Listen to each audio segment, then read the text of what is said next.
just need to see more time on the Game & Watch. I'm gonna say the last couple times we've seen it, it's barely lost, and it's had some fantastic moments. I've seen some killer combo games, and sometimes it does look like he's just frying you up like the bacon he's serving. We're not gonna see it yet. Instead, it's the Ganon into the Byleth. I think this is really what we were expecting for our opener. Byleth so consistent, you know, to start off series for the Cobalt guard, and of course, the Ganon. It's the big man. He's got the best win rate, and you know, whenever I think of Uno 2, obviously there's a Game & Watch because he's got the tattoo, but the Ganon is the next thought. Yeah. Two thoughts. First, I want to pick back up on what you said about needing 3 characters. You need more than 3. At any given moment, if one of those characters is not working out for you, you're going to have to pull in from your bench. And you know, teams that go on to win championships is because they can bring in their bench. And it's a very important aspect in this league as well. And the second point is this matchup right here. The Byleth has a lot of big moves, but not as big as the down smash. But again, he goes too deep. He goes too low. He's too deep. Oh my gosh. And you'll see him shake his head. He knows better. And against a person like Byleth, going back to the moveset, very, very big hitboxes. Something that could take advantage of the bigger size of Ganondorf. Oh my god. We used our jump. It scared me. Yeah. But again, we know what the Ganon's good at. Keep it close. Oh, that jump! You're wow. You're okay. Barely reaching. But again, you need stage control. He hasn't had it here for a little bit. Needs to get it back. Again, Cobalt is just reading everything. You got to be careful with the arrows. Got to be careful with the low punish. But so far, Cobalt's doing everything right.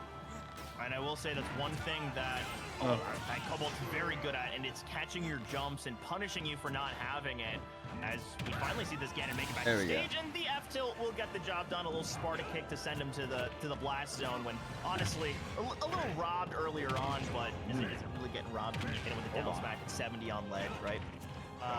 That almost was a a pretty key moment. And here it's just about continuing to get those hits, because 70-80%.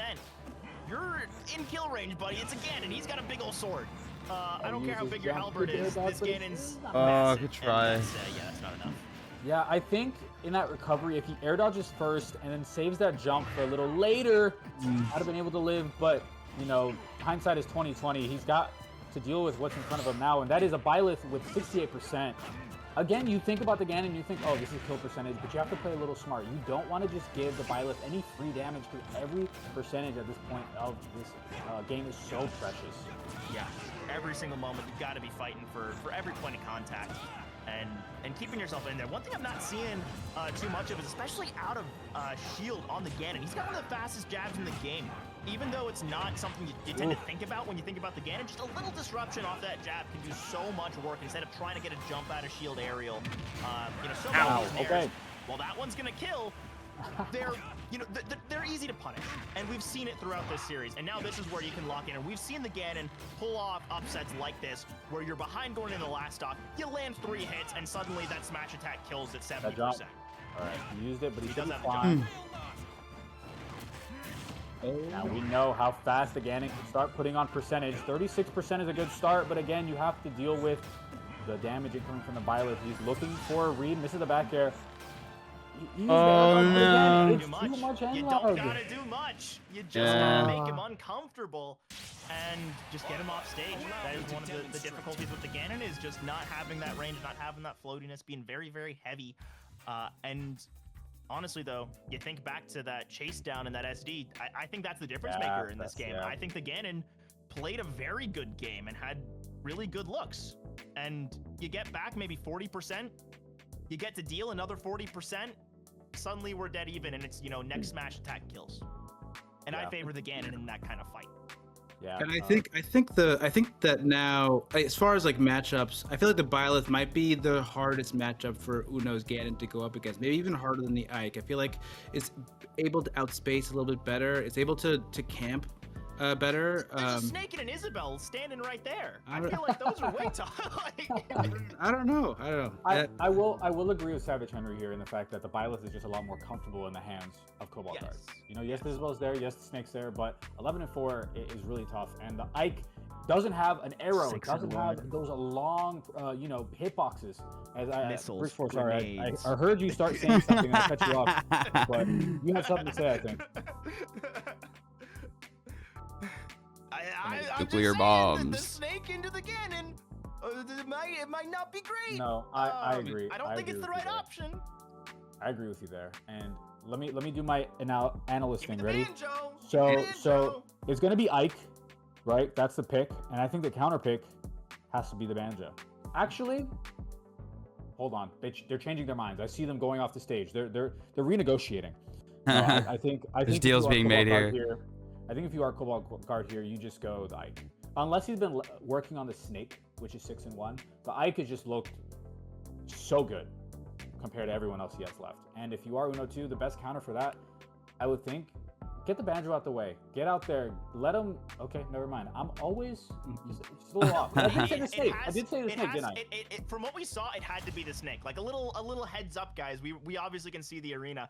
And leading into that one, we saw the snake locked in, and then we saw the Ganon, and then we saw the immediate tab out. Like, actually, wait a second, no. And that's where my reaction was from. I'm just like, I don't think the Ganon's right. And he realized it in the moment. I don't think the Ganon's right.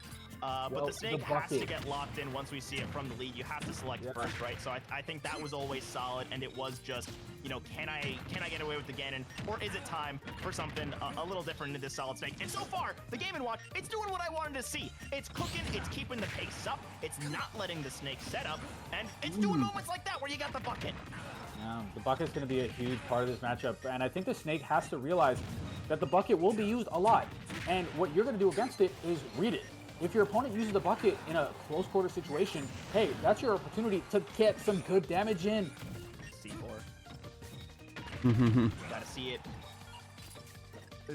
Before it's really sitting in kill percent. I like that C-drop. I like the idea of trying to use the bucket there against the grenade.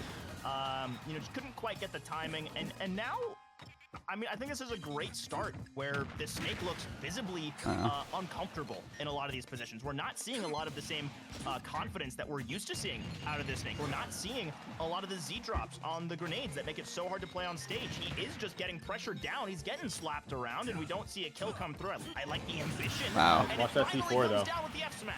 Watch that. Oh, he's waiting for you. That's where you're going to get punished. He tried to bait exactly it. what I'm trying to talk about. Wow. Oh, and up smash. It's such a good ledge guarding tool because it will catch you off guard. C4's still there. You got to watch out for it. But I think something that's key to mention is Right there. we saw the Game & Watch play earlier, and something that he was struggling with is finding those kills, you know, around that 80% to 100% range. He was seeing stocks from his opponents go all the way up to like 150, 160, which you have to try to avoid in any one of these matchups just because it gives your opponent so much more advantage, especially a character like Snake that has so many big hitting moves that will just take you at 80%, 90%. And, I mean, so far, we did see, you know, that kind of thing happening in the last stock where it took him a little while to find that kill option. But eventually there is a decent amount of end lag on a lot of these setup moves, right? You're pulling out the rocket launcher, you're pulling out the mortar, you're pulling out everything, and obviously great bucket use there to deny the F smash, and just there to just reflect down, wasn't able to get much, and the down air does kill. I was not expecting to kill off the side. But again, like, just keep playing solid stage presence. Just keep your opponent uncomfortable. Even if that nair doesn't kill, maybe it gets him off stage and it lets you 2-frame. Great option. He has no jump, but his ability, his recovery is great. He might be able to read air dodge and punish. Oh, he barely misses. Well, that's a moment you gotta want back. If you are Uno 2, that was a prime opportunity to try and snag the stock back. Here, not getting the ledge grab, that's another 20% that just snuck by for free. You got to start reading it. Cobalt Guard does it every time he recovers back on stage. Is he uses that air dodge to land safely. If he can just read it one time, he can get a major punish. As we see it again, the Game & Watch is starting to get his opponent up to that 150 territory, where this is where all of the progress is being made by Cobalt Guard. And now he's finally getting comfortable. You're starting to see just that many more projectiles pop out. He doesn't have that safety. Bucket, I don't think it's full, and again, you just need something, as all of these a pixel off from landing, and I mean, Cobalt Guard knows it. Ooh. Okay, that will kill. Okay, I thought so. But already just so much damage, and he's going for the up tilt. But you just gotta play. You gotta play smart. You gotta play safe. You have to avoid getting any punish onto you, as You see them biding their time. They both know how important this last stock is. Any moment. This game There it is. is just sitting there. I saw him walk over it, and I'm like, Mm-hmm. oh no. That's a hard way to lose, but it's part of the character, it's part of the kit, and that's part of the danger of this solid snake. And as it moves up to 7-1, little Brazil scoreline. Smile. It's just it's dominant, and you guys were doubting it at the start and just being like, I don't know if that's the top. I think it's the Violet. I think it's the Ike. I think that this snake is honestly probably the best and most consistent play I've seen out of Cobalt Guard this season. Has been on the snake. And saying that, right, it's scary because when you see his lineup and you see the characters he has, you without a doubt can say the top 4 are in his hands. Any one of us would be scared to go against those top 4. Yeah. And that is a very good tool in this league because it brings in a little bit of doubt and a little bit of like, oh well, if I pick this character, he's just going to counter with this. And that's another thing about this league that's like it's very hard to read what your opponent might throw at you. Granted, we have the counter picks and all this stuff, but I mean, he's just looking so good on all of his characters. I mean, even Pokemon Trainer last week looked really good despite the 1 to 4 scoreline. Yeah, I mean, the Ivysaur is always able to apply a lot of pressure. It's honestly just taking that last stock. I think that has been some of the difficulty. It can throw in mix-ups. It can have great options, but yeah. And I mean, kind of to go back right now, right at the beginning of this, at the top of the hour, you could say, I said that it was really going to come down to whether the Game & Watch can steal a game. I think that was his best chance. I think so. Now it's a really tough battle for Uno too. You have all of your characters available, which is great. But you have the Ike, you have the Isabel, you have to bring the Banjo here, right? You would think the Banjo is his ace, has to bring it out, try to get something. And I think here, this is your best chance. Bringing in a Pokemon Trainer, not the best record, not the most consistent. It's here, I mean, it's game 3. For all intents and purposes, this is he has to win here or not. Yeah, he has to win to get any kind of comeback going. We saw a little bit out of the Squirtle at the tail end of his matchup last week. I was going to say, I wouldn't be surprised if we see him stick around as he's trying to, I think, diversify the value that he can really get out of the Pokemon Trainer as a character. So I don't hate this idea. You're up 2-0. Let's see what we can do on the Squirtle to start things off. Is already a banana going wide, and just like that, stock's gone. One mistimed air dodge, and that is, the worst way to get your down 0-2 game started. Crazy back maneuvers from the Banjo here. I mean, I think the Banjo can win by 2 stocks in this position. I think that Uno2's a kind of player that can do that against Cobalt Guard when he's on. And when he has that opportunity, I think at the start of this, it looked like a lot of desperation. It looked like some rushing, We weren't seeing any of the grenades getting dropped. We weren't seeing the eggs thrown down. We weren't seeing as many, good aerials. And what did we see after that death? We saw him stabilize in that kind of a position. We saw him start to take a little bit more of that space back. And now, I think we're seeing him get a little bit more comfortable. As sticking with the Squirtle, I will say that the Banjo's already at, what, 40, 50%? Like, this is when you want to swap to Ivy anyway if you're just playing a traditional Pokemon Trainer. So I'm a little surprised. Maybe we're going to see a solo Squirtle kind of attempt, but if anything, that just lends itself to 2 feathers. You're dead, bud. Yeah, you got to be careful with the Squirtle because he will die at pretty early percentages just being as light as they are. And something kind of to think about when you look at this matchup versus the last one, the Banjo has so many different kill options. I mean, the Feather is one of them that we could definitely think off the top of our head. That, at around 80%, 90%, it's a kill threat. It's not something that we can see very often with the Game & Watch when we saw him play him. So that's why I think he'll have a little more success on the Banjo. And already, I mean, he kind of brought this back and kind of the inverse of what we saw. Now, the Squirtle unable to find a killing blow. But again, as you said, this would be the time you bring the Ivysaur, even the Charizard. Yeah, I'm like, why are we, unless this is just a solo Squirtle statement, sure. But, and yeah, Squirtle can kill. He does have a couple kill moves. They're not great. It is mostly just find the timing, land a smash attack, get the up special, right kill off the top. Like, those are your options. But you gotta grind your opponent out so much, and maybe it is just because he has the opportunity, given that SD, to have the solo Squirtle moment. And when you're chaining like that, he's obviously been labbing the Squirtle. And it might just be something that Uno 2 hasn't seen before. So it always just catches you off guard. But you know what we have seen before is this Feather, and he's looking for an opening to use it.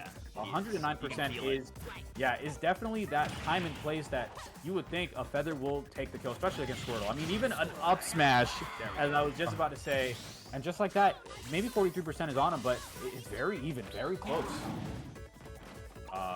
Yes, he does still make it. Charizard doesn't have the best up B recovery, but will live. Makes up for it with you know, the rest of his abilities and the rest of his kit. Now it is just such a big target. You know, that free 50%. We're back to even. No, he surpassed him at this point, but no, he's the Feather on stage. Okay, I didn't know he could do that, honestly. I was scared. I was pretty sure that he had that, and I'm like, he knows the limits of his character. He knows how to play his character. However, my blood pressure rose. I could feel it. My face is now flushed. Like, oh my gosh. This is as close as it's gonna get here. Both of them at high percent, knowing that any move from here on, especially from the Banjo, could be the end. Down smash into up. Yes, there it is. Wow. Take us to a game 4. Let's keep this going. Throw some disrespect onto the solo Squirtle. I mean, don't let him do you like that. That's all I'm gonna say, as obviously the Cobalt guard put up a good fight, did take an SD to be that close, and the Banjo, you know, doing what it does best, and that's finding its opportunities, getting those kills. In my head canon, he took the SD so he could make it more competitive for himself. He did it for the fans. He did it for the content. You know, not to be the guy, you know, you see a great showing from Uno 2, but I'll be that guy. I'll bring us back to earth. He still has to steal a game with a Game & Watch. It's got to be Pokemon Trainer we didn't expect. I think as we said, maybe trying to lab up a character, try to bring them into practice, give it a little league exposure. But I think it's all done with that now. I think Cobalt Guard saying, listen, I'm not going no Game 5 because anything can happen in a Game 5. I'm going to bring in Ike or Isabel, and he gets the counter pick. So Uno 2 is going to have to be the one to decide who he plays. And knowing that he has to play both Uno or Game & Watch and Ganon, He could play the really Dark up to Samus. him. Could play the Dark Samus. He could, but in a situation like this, I don't think so. Yeah, you're probably right. But we've seen, you know, in Game 5, in lose and go home, you know, Game 3 and Game 4s, we've seen the Rosalina come out, right? I think the Samus is a little more solid than the Rosalina. We've seen her pop out in some of those moments. And sometimes it is just throwing it in that difference. I'm calling Ganon versus... I'm debating between the Ike and the Isabel, because obviously heavy v heavy, sure. The Isabel, she can get just slammed by the Ganon, but also she can just make life hell for the Ganon. Only Savage can throw Game 3 and win, is what I hear.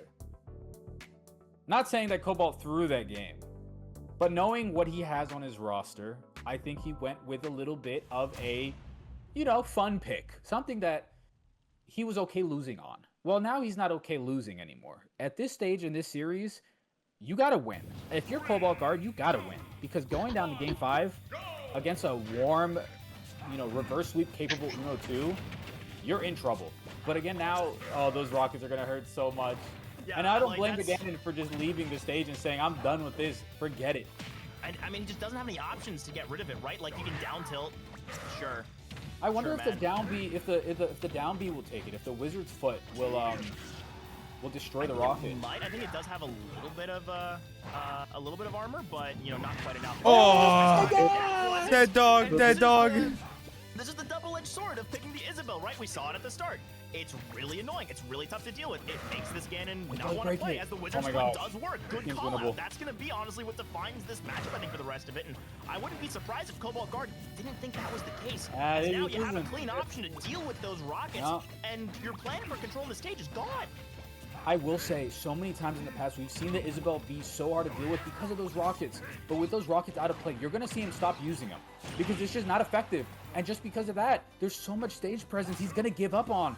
And that's where Isabel excels, is holding the stage, using that fishing rod, using all of her kit to really just keep that presence. But the Ganon, when he has the stage presence, on the other hand, you do not want to go up against him. Absolutely not. I wouldn't be surprised if after this stock, as you already mentioned, Isabel just not really dropping many rockets. We see one put there. He reads it. Using it as bait a little bit. Down the rocket, it's bait. Yeah. Yeah, I think that's the next step, is right, like adding those in because you have a pattern. Okay, so now look. Okay, That'll do he's it. adjusting.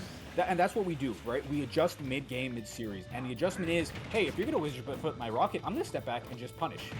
And he's done that twice already. And just like that, he's already bringing this one all the way back.